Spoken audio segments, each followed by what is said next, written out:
Hello, good evening, Tracy. We are back again with Straight Talk with our council candidate. Today we have a special guest, William Musenberg, with us, and Raj is my co-host. We have already met two of our council candidates, veteran Jamie Medina and Army officer, as well as our planning commissioner, Cliff Hudson. Today we have the opportunity to meet our third candidate. As we all know, so how important is it to have a good leadership which can steer us through the crisis moments? We are facing COVID. This week is very hot, and we are facing the fires around us. So to keep us safe, we need a good leadership. Raj. Thank you, Gritej. And it's incredible to see how many great candidates are running for our Tracy City Council race. And we already have two great people on our show. And today we have the third candidate with us, William Mutzenberg. And William Mutzenberg, he is a little bit telling about himself, about his background, educational background. He's a UCLA graduate. He has his bachelor's degree in political science and government, and currently he's working as a legislative assistant in Sacramento, where he's bringing tons of and heavy policymaking experience, which I think it's very important for any public office and would be an incredible, vital asset for any public office to have that sort of experience. So that's incredible. So let's all hear from William directly, who William is and what he has to offer to Tracy. William, floor is yours. Welcome. We are honored to have you on our show. Yeah, thank you so much for the opportunity. I really appreciate being on here. And good evening, Tracy. It's a pleasure to be speaking to you, all of you as well. So as Raj said, I'm a graduate of UCLA. So to any Bruins out there, go Bruins. And I really wanted to enter this race because Tracy is my hometown. I have lived here since 2004. And, over the last almost 20 years, I've seen this town grow in so many great ways. And I see a lot of room for improvement, especially as we continue to grow with this exodus from the Bay Area. And so, my family is a transplant. We moved out here from Union City. And so I have that experience of, having that Bay Area life, but also coming out here as well. And I've come to love living in Tracy. I graduated from Kimball High School in 2014. So I have loved Tracy since then and have always wanted to find a way to make provide my own opportunities to help our city grow. So I really appreciate this opportunity and excited to talk to both of you tonight about my vision for the future of our town. That's awesome, William. And like I said, it's so great to see the amount of energy, the amount of experience that all the candidates are carrying. So today we would actually like to hear from you. If you get elected for this office, what would be your vision? Where do you see this town going? What kind of direction would be seeing from you? Yeah, definitely. I think the most pressing issue, though, is figuring out how are we going to come out of the COVID-19 crisis. And I think tackling it from a healthcare perspective and an economic recovery perspective is going to be really crucial. Tracy is almost approaching 100,000 people, and we still only have one ER medical hospital in the city. And we have parts of the city that are growing, like the south part with Ellis and the Tracy Hills, and that area lacks a robust medical facility to meet those needs, especially for the Tracy Hills, considering Coral Hollow, I believe, isn't ready to meet the demands and peak of all the things that we have going on in the city. And after reviewing the general plan, I think that's really crucial is as we look at what our economic development is going to look like, is are we going to have the transportation infrastructure? Are we going to have the housing policy and priorities in place to address the growing needs of our city? And so my vision is to make sure that we tackle the immediate need of COVID through the healthcare lens and the economic recovery. And that means drawing on grants that are offered by the state and federal governments to make sure that our businesses are propped up, our workers have a payroll that they can rely on to pay for their utility bills. Hopefully we can work with private industries such as banks to see if we can leverage any forbearance for our community. And then on a long-term strategy is, people are going to be moving out here from the Bay Area now that we are seeing what the work from home experiment is looking like, and it's proving to be a pretty good success. And so a lot of people aren't going to see a need to live out in the Bay Area anymore or other parts of the state, and they might come to Tracy. And so what is the housing going to look like? Are we going to prioritize mixed-use housing or townhouses that are going to be, for young professionals that may not have families or families that are just starting out? A lot of families probably don't need a 4-bedroom house just yet, but that's kind of what we're building at the moment. And so I would like us to see our city diversify its housing stock, and especially if we're going to build out around transportation, and that includes the Valley Link in downtown, the upgraded ACE services, and making sure that those transportation viaducts are accessible through multimodal transportation opportunities such as biking, pedestrian walkways, or through cars. And then also making sure that those areas around it too have the livelihood or leisure activities that our residents are going to need, or to attract visitors from out of our town. And so I think by having a short-term and a long-term goal is going to be really key to making our city attractive to residents, so that we're not just a first thought coming out of the Bay Area, but we're an actual destination that people want to come live at.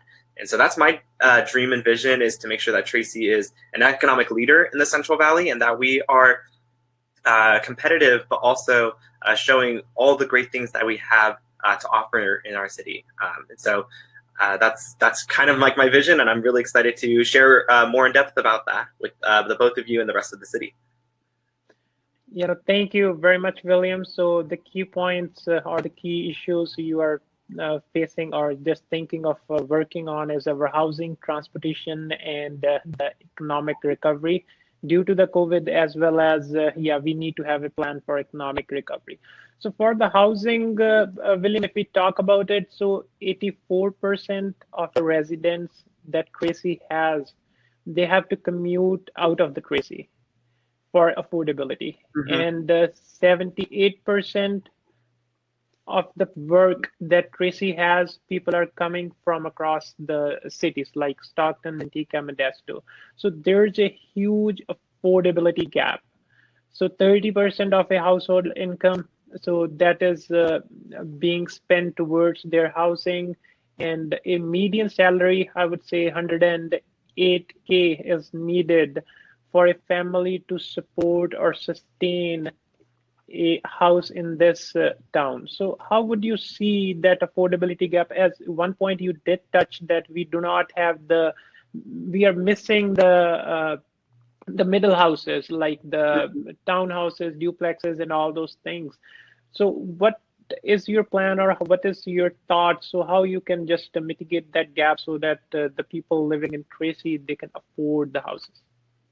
Yeah, I think that's an excellent point, and it's what we in Sacramento, because I work with affordable housing partners to help bring policy at the state level. We call it the missing middle, and so I think that's something that you hit on very well. Is like there is a missing middle here in Tracy, and that you need the 108,000, the 6-figure income to afford a good house here in Tracy. And so I think the first thing that we need to start looking at is what are the city zonings. Because zoning is the biggest barrier. A lot of people in Tracy probably want to downsize or possibly split up their homes into a duplex or a triplex, so that they can also get some extra income to help supplement them as they enter retirement age, for example. And so we want to make sure that residents have that flexibility depending on where they live. And so I would like us to see, to work with residents to see if we can introduce along certain corridors, such as through streets, so not courts, but through streets, if we can upzone those areas for duplexes and allow incentives for people to add duplexes or convert their backyards into ADUs, so that we can have that rental opportunities for young professionals who may want an affordable housing living situation and are trying to save up to buy their own house someday.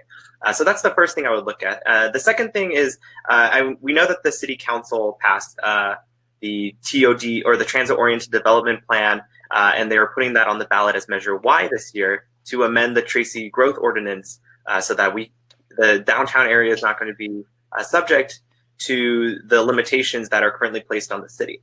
And so hopefully with that, we'll see mixed-use apartments, townhouses, or more dense construction within the downtown area, and I would like to see that expanded in other parts of the city as well, to make sure that we have the housing production that we need to house all of the residents who want to live in Tracy. And I think another thing too is, what are the types of apartments that we want to bring into Tracy?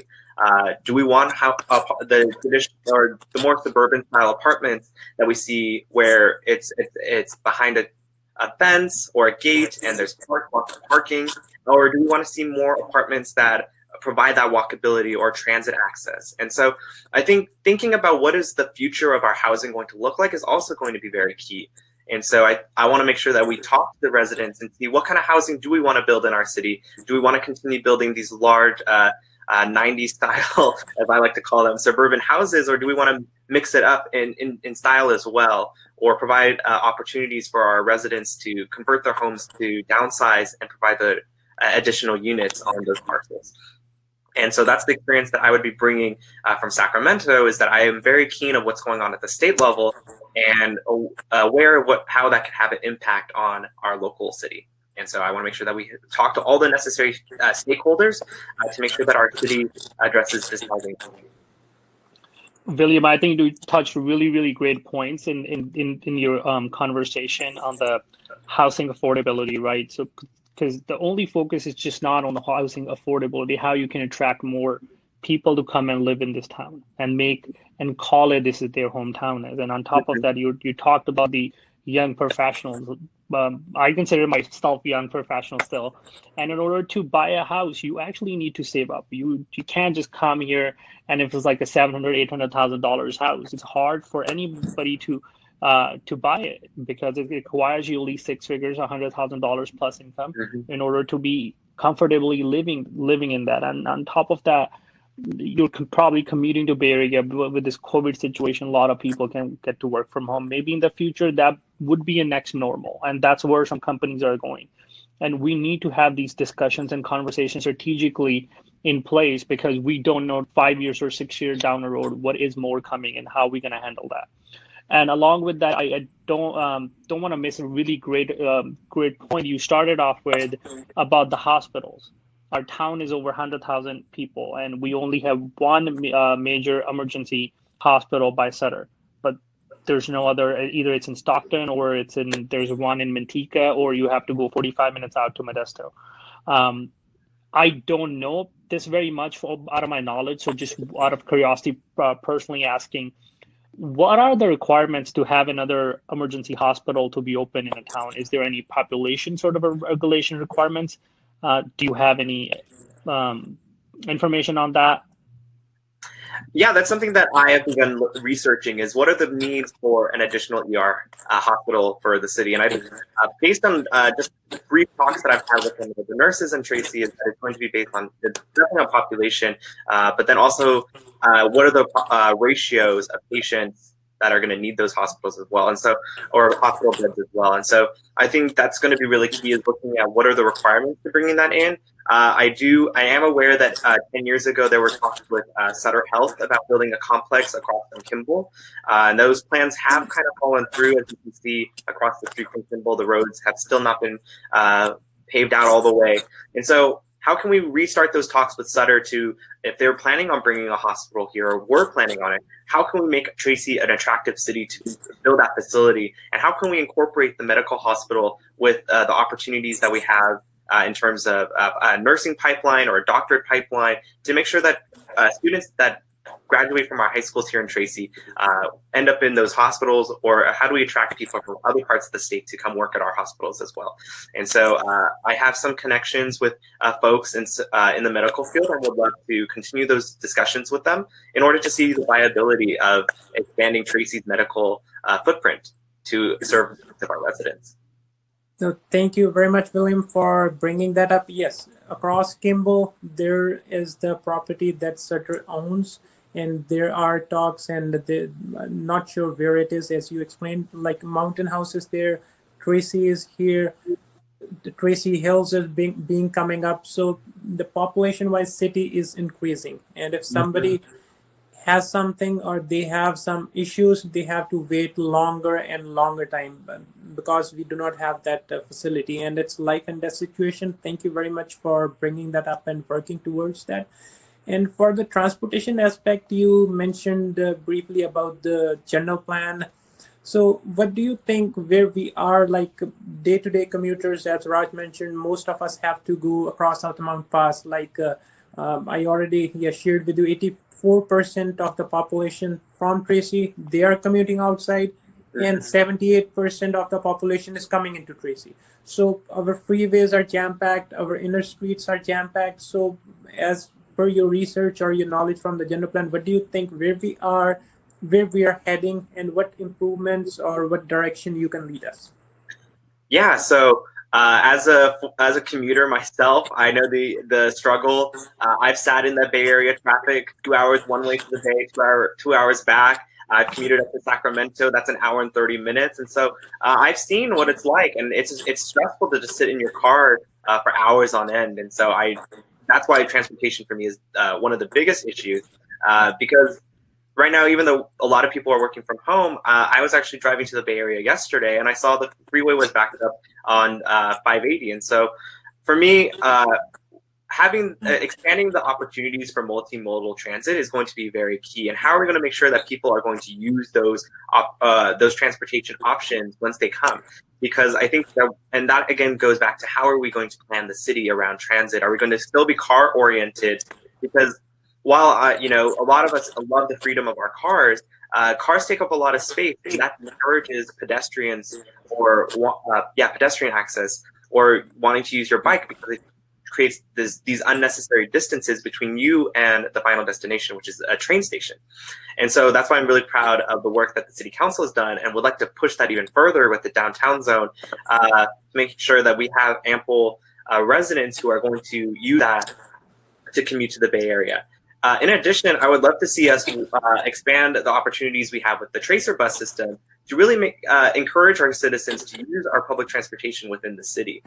Yesterday, I was watching City Council, and they were discussing the Tracer Plus option, which will provide kind of like a public transportation lift opportunity where residents can call 2 days in advance for a bus or a van to come pick them up and take them to their destination. So I think those are great opportunities to expand. What is the future of public transportation going to look like, and how can we make sure that our residents are incentivized to use that? And then second, I think we need someone who is really passionate about this issue. I have been talking about trains and building one for 10 years since high school. And so, and I actually helped Assemblymember Eggman back in 2017 when I was a fellow in her office to promote that in the legislature. And so we got Valley Link passed in 2017. So now it's all about funding, and where are we going to get that funding?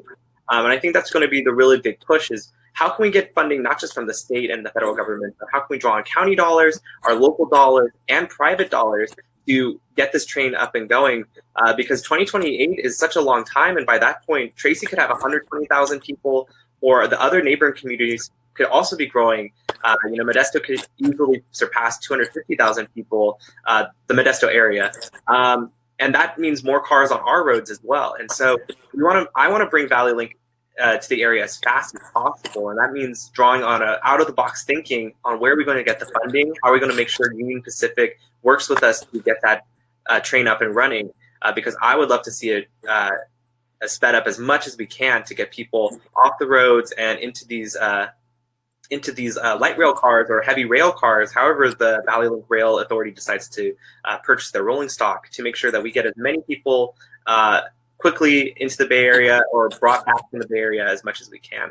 And so that's where I'm going to prioritize most. And I hope that by prioritizing that, we'll also bring in good paying jobs, steady jobs, and make sure that we have the upper mobility for our city and our residents. That's great, right? I'm just trying to put up the words together to move forward on this. There's so much needs to be done. There's no doubt, there's no question in our town, and a lot of people. The reason we're seeing so much growth on the housing, because people actually wanted to come and live here. If you're really looking at it, after the Livermore Altamont passes, the first town that people wanted to be here and they can go back to work, and that is the plus point for us.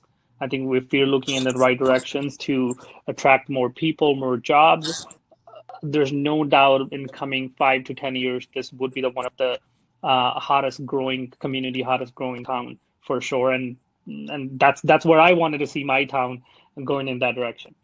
So that being said, I think we can kind of need to go into more to our show too. So to summarize overall your projection, your vision, did you wanted to say something? Go ahead. Yeah, Sorry. before that, yeah, I have a couple of points. As we have touched transportation, we have touched the hospitals, we have touched the housing. For the economic recovery, that's the third point you did mention. So, like a simple household, a family of four in Tracy, so their average income is around 90,000. Then low income is around, so in the public sector, it is around 72,000, and very low income is around 45,000. So if we talk about in Tracy in general, for the private sector, what they are paying to their employees, it is between 51,000 to 87,000.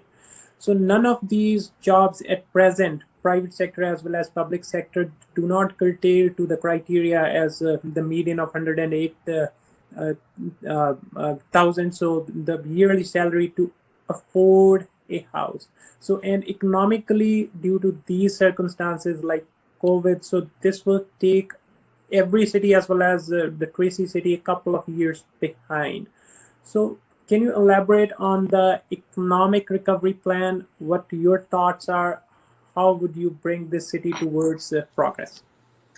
Yeah, so with economic recovery, again, I think it's really important to stress that there's the short-term needs and then the medium-term and long-term needs. And so with the short-term, we need to really make sure that we are drawing on those federal dollars that were provided in the CARES Act. I know that those expire at the end of the year, so I unfortunately may not be able to touch those dollars and help kind of siphon them at the city council level. But as an advocate, I want to make sure that the city, Tracy, knows that our city council is working to provide those funds for the direct COVID needs, and that includes making sure that our hospital staff are adequately provided their PPE, any aid there, but beyond that, it's making sure that our businesses are receiving the grants that they get or the loans that they should be applying for, making sure that our city staff are providing those opportunities in a seamless way to those resources that are available. And then the city is also providing grants and loans as well. And so how can we draw on those or expand on those dollars and make sure that they go farther and longer? And I think you touched on a really important point, is that the median income for Tracy may be in the six figures, but for the employers that are in Tracy, it's a little different. And so I want to make sure that, again, it goes back to housing. What's the type of housing that we're building, but also how can we make sure that those income requirements are met for those who are working within Tracy? We want to make sure that people aren't commuting commuting from Stockton because they can't afford a home here in Tracy, but they work, say, in downtown at one of our businesses or in the mall or at our dealerships. How can we make sure that they can live and work so that they're not spending 20 to 40 minutes on their commute to come into Tracy, while the rest of us are also spending 2 hours on the road? And so I think, again, it goes back to drawing the types of people into Tracy. We have a lot of real estate out here that would be great for businesses to open up their own satellite offices. We're seeing with the COVID situation that a lot of people have the opportunity to work from home, but maybe having the smaller satellite offices for people who don't want to work all the way from the Bay Area, but have the resources at hand to work here in Tracy. And then I think another thing too is we need to look at our IT infrastructure as well, and modeling the future of our city's growth to what are the needs of our residents. So if people are working from home, that's going to require a lot of bandwidth and making sure that our infrastructure can meet the capacity and demand. We're seeing our students are also drawing on that because of distance learning. And so making sure that as we go along, like, how are we going to invest in our infrastructure? What is that going to look like? So I've begun researching with my team the different public infrastructure projects that are going on across the country. One example is happening in Stockton. And so we're looking really closely at what's going on there and how can we draw on tech partners to invest in Tracy to make sure that our infrastructure is robust enough to bring IT jobs to our area, and also making sure that those IT companies, when they come to Tracy, or other companies that come to Tracy, that they're hiring from the residents that are here, because a lot of people want to work in Tracy, but the jobs just aren't here. So how can we make sure that when they come, they're hiring from Tracy and the surrounding community, so that we're investing in our region, and making sure that our dollars are getting us farther and giving us the quality of life that we know that we deserve. Absolutely, William. I think that is a very, very important point, and that's how it's supposed to be, because when we talk about the jobs, it's just not only like, okay, we're gonna bring jobs overnight, but we really need infrastructure. We need that whole setup in here. We need to give some incentivize to the companies why they need to move here, and this is what we're giving to them. And if you're looking at it, just our neighboring cities, Mountain House, Tracy, Manteca, Lathrop, I know probably dozens of families and dozens of people, they actually commute to Dublin, Livermore, San Jose side, to San Francisco for the jobs. And they would actually love to be in their town to spend their time with their family, with their kids. As you said, there are a lot of families that are moving here. They're just starting their families right now. And if they're spending 2 hours just going over the Altamont Pass and 2 hours coming back, the 4 hours out of their day is gone. And that 4 hours could have been more productive for a company as well. And that is why we need people to look into this, how we can make a structure in a way where the companies and the employees both can be happy. 100%. And so that, I think, again, goes back into how are we planning our city? And I think if we plan our city smart and strategically, and with the goal of building a greener city and bringing those amenities, people are going to, educated professionals, working class people will find that the quality of life in Tracy is worthwhile, and companies will see that. They'll hop on the productivity that we're providing here in Tracy, and they'll move out here. But we need to invest in that infrastructure. That initial infrastructure is going to be the draw. I also believe that those are the types of incentives we need to really capitalize on, because at the same time we don't want to provide a blank check to companies to come out here, and they may not fulfill certain promises that we want to look for. And so I think first off, we need to invest in the city and our infrastructure. And then if we have the resources available, provide certain incentives. But I think that's more of the final negotiation straws rather than the initial bank that's going to bring people in. Because I think people want to invest in work in Tracy and bring those jobs out here to the Central Valley, where it's cheaper than the Bay Area. So it's making a city that's attractive for those companies who want to come out here, because at the end of the day, there's a reason why a lot of them still stay in the Bay Areas. There's that attractiveness to the Bay that we just need to really invest on it, pounce on as best as we can. And I hope to fight for that on the city council and making sure that our city is that attractive city at the end of the Altamont. Yeah, thank you very much, William. Yes, the city should be attractive for their citizens. Once citizens see the value, like you said, the downtown Valley Link, they can have the tracer, they can enjoy their time with their families. Companies will definitely follow it, because now our city, Mountain House, Manteca, all these cities have that kind of educated people which can work here if those big companies or their small chains come to our city. So before we request you to share your wrap-up vision, so there's one question that is kind of live question I just got. So quarter of our population of our country, the homeless population, the quarter people are in California. So in Tracy, it is approximately more than 150 people who are homeless.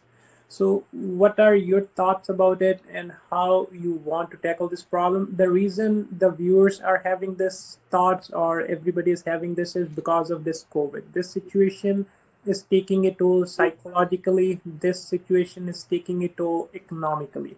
And health-wise as well as financially, people are getting distressed. And the other point, that is the hospitals. Yes, so that is another point.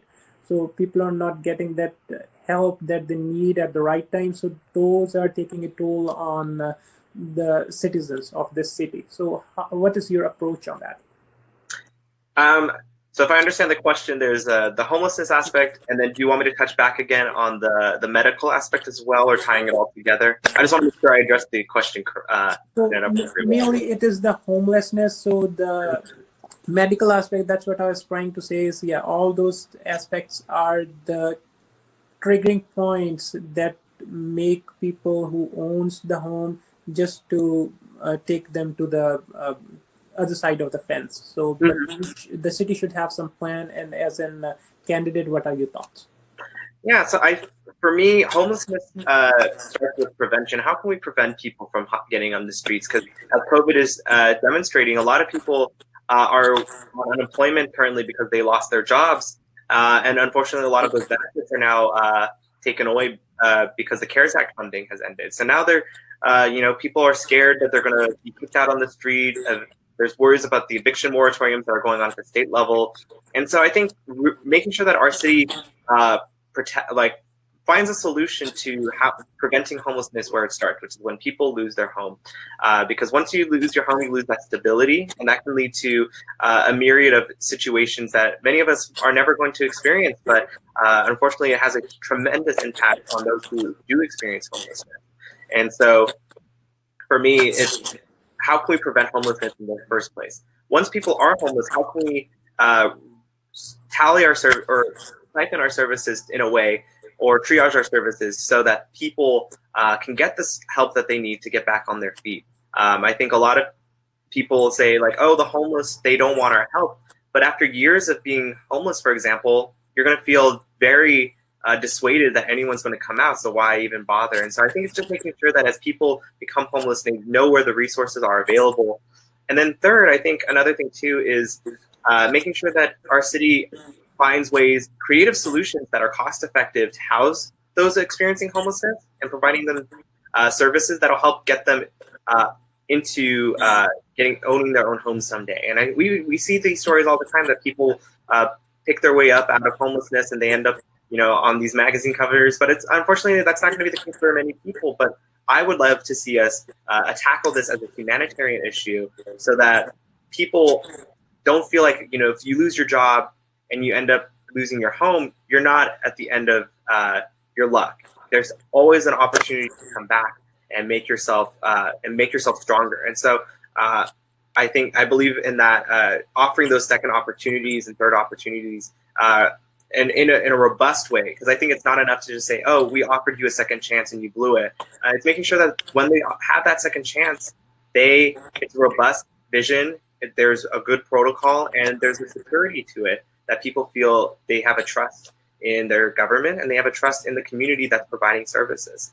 And so I want to make sure that when we talk to our stakeholders and our community, that we recognize that even if someone is homeless, that doesn't mean they're less of a person. It just means they need just a little boost to get back on their feet and live the self-productive lives that they want to achieve for themselves. Absolutely right. I think you said it very nicely and exactly to the point. That's how it's supposed to be as a human beings, and from out of the being taken care of as a humanity for everybody. That is how it's supposed to be, to help somebody to put them back on their feet so they can feel good about themselves and they can move forward in their life. Exactly, and I think another thing too that a lot of people don't touch on is youth homelessness is a very important issue because unfortunately, people that are 16 and 17 when they end up homeless, they don't know where to go. I know when I was 16 and 17, I barely knew where I was going to go to college. So imagine being forced on the streets because of your situation, whatever it is. Now you don't have any resources to help. Society looks down on you. And you're not even a legal adult yet, and people are already turning their backs on you. So I think offering that opportunity and helping come to our youth is going to help curb lifelong homelessness and prevent people from entering or from becoming chronically homeless. And so I would love the city to look into ways to invest in a youth homeless shelter or youth services to make sure that our youth feel empowered and supported, especially during these times of COVID.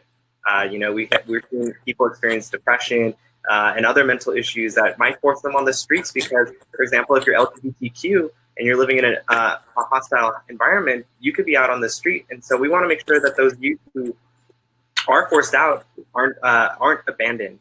And I think that's something that's really important to me.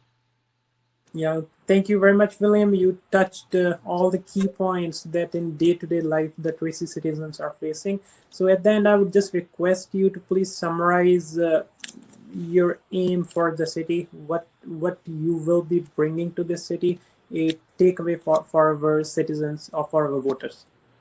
Yeah, definitely. So I just want to say thank you, both Raj and Gertej, again for this opportunity, and thank you for the residents who are paying attention and listening in on these amazing conversations that they're having with the other city council candidates. And I just want to say that my vision for Tracy is building a city that focuses on community and helping one another.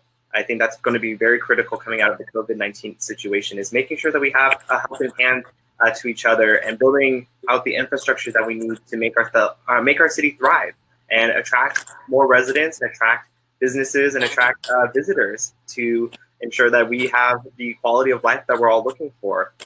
The American dream, I think, is about self-resiliency and a strong independence, but at the same time, understanding that we are all in this together. After all, one of our mottos is "E pluribus unum," out of many one. So for me, I hope to bring that vision to Tracy and inspire our city to rise up to become the leader that I know it can become. And so I appreciate this opportunity, and I hope the voters will resonate with my message and vote for me on November 3rd.